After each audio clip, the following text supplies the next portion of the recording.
Bonsoir, mesdames et messieurs. J'espère que vous allez bien.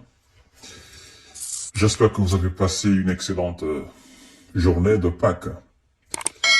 Et pour ceux qui sont musulmans et musulmans, j'espère que vous avez passé une excellente journée de lundi. Alors, je reviens encore vers vous par rapport à la situation malienne, parce que je constate malheureusement que au Mali, il y a des gens qui ont décidé de pagailler. Il y a des gens qui ont décidé de boycotter le travail qui a été entamé par son Excellence le Président Assimi Goïta et le gouvernement malien. Vous savez, depuis le 26 mars, on ne cesse d'entendre de la part de ceux qui se font appeler des acteurs politiques et organisations sociales, des associations sociales dans le pays, que la transition malienne a pris fin depuis le 26 mars, disent-ils. Et ils demandent à ce qu'il y ait une nouvelle, un nouveau processus de transitoire afin de pouvoir, ce qu'ils appellent retourner à l'ordre constitutionnel ou, disent-ils encore, d'organiser les élections présidentielles d'ici la fin de cette année 2024. Vous savez, c'est vrai, c'est Assimi Goïta qui a donné une date butoir pour la transition. Mais je crois que il faut pas qu'on se leurre. Comme je l'ai dit la fois dernière, le Mali n'est pas dans une transition.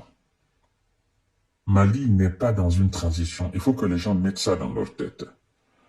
Mali est dans une situation où il faut prioriser ce qui est d'abord la sécurité. Croyez-moi, l'organisation d'une élection présidentielle ne sera pas la solution au problème malien. Ça, c'est un point. Deuxièmement, s'il faut que le Mali organise des élections présidentielles, il faudrait que le Mali soit capable de financer intégralement, sans assistance, son élection présidentielle. Vous comprenez ce que je veux dire? Parce que moi, en fait, pour un pays qui se bat pour son indépendance, sa souveraineté, ne doit pas, en ce qui concerne l'organisation des élections présidentielles, ne doit pas avoir de l'aide extérieure. Surtout, un pays de la dimension du Mali d'aujourd'hui. Le Mali ne doit pas tendre la main à qui que ce soit. Le Mali ne doit pas être assisté ni par les États-Unis, ni par la France, encore moins l'Allemagne ou un autre pays étranger. Même par la Russie, encore moins la Chine. Le Mali doit financer l'intégralité de son élection du début jusqu'à la fin. Et ça doit se passer dans les conditions les meilleures.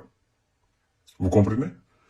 Alors, vous savez, comme j'aime le dire, on ne va pas se leurrer. Moi, je dis tout simplement au colonel Assimi Goïta. C'est très simple. Vous savez que le colonel est dans l'esprit du peuple malien. Il est dans l'esprit de la jeunesse malienne. C'est pas que je suis en train d'encourager à ce que les militaires s'éternisent au pouvoir. Vous savez, pour moi, mon objectif dans mon combat, c'est d'apporter la paix à tout peuple africain. Tout peuple d'ailleurs du monde. Mon objectif, c'est qu'il y ait de la stabilité dans les pays africains. Et alors, toute personne qui sera capable d'apporter de la stabilité, niveau sécurité, de la stabilité alimentaire, de la stabilité dans les domaines de l'indépendance, qu'il soit militaire ou civil, moi je m'en fous. Je m'en fous. Je veux de la stabilité. Je veux de l'émergence, je veux du développement. Et nous avons constaté, depuis l'arrivée d'Assimi Goïta, ce que le Mali a traversé. Les épreuves que le Mali a traversées. Et ce que le Mali est en train de traverser encore, parce qu'il faut dire que c'est pas fini. C'est vrai, on s'est débarrassé de ces séparatistes, de ces rebelles Touaregs du nord du Mali. Mais il faut dire que c'est pas encore fini. Le combat contre les terreaux n'est pas encore fini.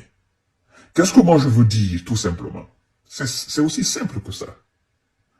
Assimi, qu'il donne une date pour les élections présidentielles. Qu'il se présente aux élections présidentielles. C'est tout. C'est tout. Le peuple veut qu'il reste. Les partis politiques veulent qu'on organise les élections. Alors qu'Assimi se présente aux élections présidentielles et qu'on quitte, qu'on en finisse une fois pour toutes à cette histoire d'organisation des élections ou à cette histoire de retour à l'ordre constitutionnel. Alors qu'Assimi organise les élections, qu'il se présente aux élections présidentielles. Et j'en suis sûr à 100%, que s'il se présente aux élections présidentielles, les Maliens et Maliennes sont prêts à voter pour lui. Ça, c'est clair et net. Aucun politicien aujourd'hui au Mali ne peut battre Assimi Goïta dans les urnes. Il n'y en a pas. Je dis bien, aucun acteur politique ne peut battre Assimi Goïta dans les urnes. C'est très simple. Nous avons vu le cas du Tchad. Vous savez ce qui est important? C'est d'être un homme d'État, de prendre des décisions fermes et de les assumer, peu importe ce qui va devenir. L'exemple frappant est là avec le Tchad. Mohamed Déby. Au début, il a dit qu'il ne va pas se présenter aux élections présidentielles. Il a dit qu'il va organiser des élections entre les civils. Mais qu'est-ce qui s'est passé? On dit non, le contexte n'est pas... on a trouvé quelque chose à dire. On dit bon, le moment n'est pas idéal pour passer le pouvoir au civil. Ben, j'enlève la tenue, je me présente aux élections présidentielles. C'est ce qu'on est en train d'assister au Tchad. Et il n'y a aucune institution internationale qui est en train de le blâmer pour ça, à part nous. Ça veut dire quoi? Ça veut dire que c'est validé par les États-Unis, c'est validé par la France, c'est validé par l'Allemagne, c'est validé par les alliés de la France. Vous comprenez? Le capitaine Ibrahima Traoré, il a dit qu'il ne va pas mentir au Burkinabé, que l'heure n'est pas encore à l'organisation des élections présidentielles. Vous comprenez? Le général Abdourahmane Tiani, il n'en parlait même pas. Parce que eux, ils ont des priorités. Moi, je voudrais que Assimi Goïta sorte clairement, qu'il dise aux Maliens, je vais organiser les élections et je serai candidat aux élections présidentielles. Bien. Mais c'est clair. Il est aimé par la jeunesse malienne. Il est aimé par le peuple malien. Le peuple malien ne veut pas de politiciens à la tête de l'État malien.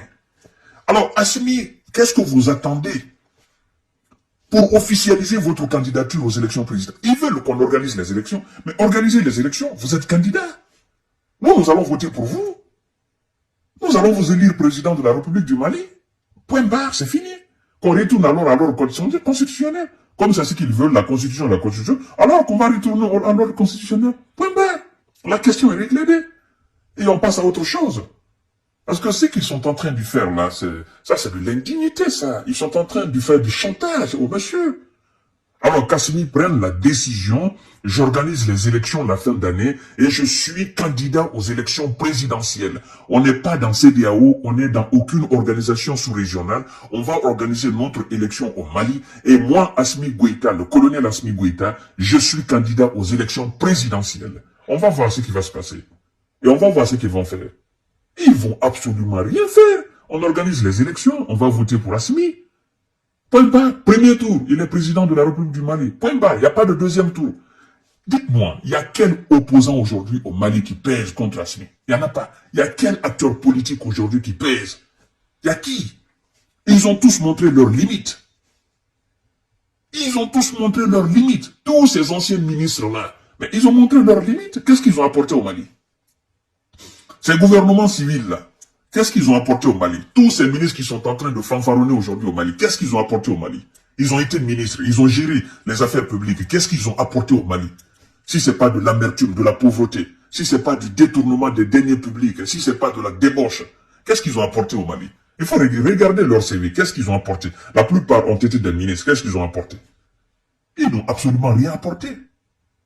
Ils ont apporté de la désolation. On se regarde dans les yeux, qu'on se dise la vérité. Assimi, qu'il fasse une déclaration officielle. Point barre. Vous voyez en Guinée, le général Mamadi Doumbouya n'en parle même pas. Parce que pour lui, c'est clair et net. Tous les Guinéens le savent aujourd'hui. Il n'y aura pas d'élection en Guinée. C'est tout. Il n'y aura pas d'élection en Guinée. Il ne faut pas qu'on se mente. Il est là pour travailler pour le peuple de Guinée. Il est en train de travailler. Et Assimi est en train de faire la même chose. Point barre, c'est tout. Mais comme eux, ils veulent de l'élection au Mali, ben on va organiser des élections et Assimi, il sera candidat aux élections présidentielles. Je veux tout simplement vous souhaiter bonne nuit et à demain s'il plaît à Dieu. Partagez cette vidéo dans tous les groupes possibles pour que ça tombe dans nos bonnes oreilles, s'il vous plaît. Partagez cette vidéo dans tous les groupes possibles pour que ça tombe dans de bonnes oreilles. Merci beaucoup et je vous souhaite une excellente soirée.